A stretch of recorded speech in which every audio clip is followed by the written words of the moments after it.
السلام علیکم ورحمۃ اللہ وبرکاتہ۔ سنہرے صفحات میں خوش آمدید۔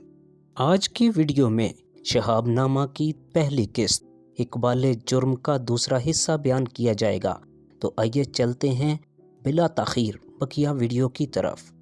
اس سے پہلے گزارش ہے کہ نئے آنے والے تمام ناظرین چینل کو سبسکرائب کر لیں اور بیل آئیکن کو پریس کر لیجئے تاکہ آپ کو آئندہ آنے والی اقساط بھی بروقت مل سکیں۔ میں نے مختصراً جواب دیا کہ بہت سی کج فہمیوں، کمزوریوں، خطا کاریوں اور غفلتوں کی اصلاح کر کے دوسری زندگی بھی مجموعی طور پر ویسے ہی گزارنا چاہوں گا جیسے کہ موجودہ زندگی گزار رہا ہوں۔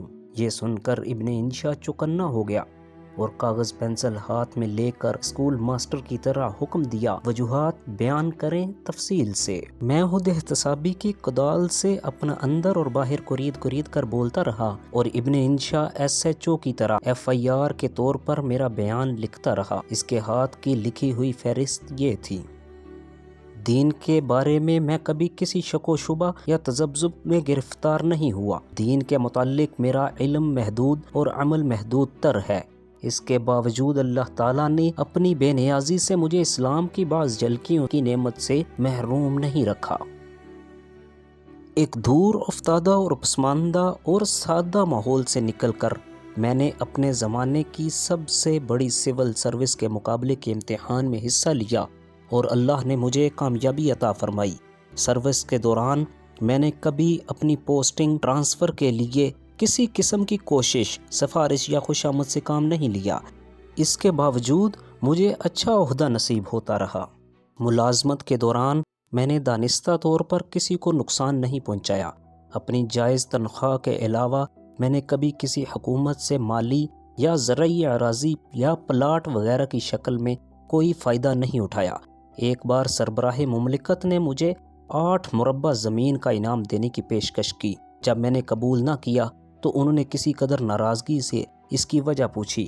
میں نے انہیں یقین دلایا کہ انسان کو انجام کار 2-2.5 گز زمین کی ضرورت ہوتی ہے اور وہ ہر کس و ناقص کو کہیں نہ کہیں مل ہی جاتی ہے۔ ملازمت کے دوران میں نے اپنا کام ایمانداری اور بے خوفی سے کیا۔ اس کی پاداش میں 4 بار استعفیٰ دینے کی نوبت آئی۔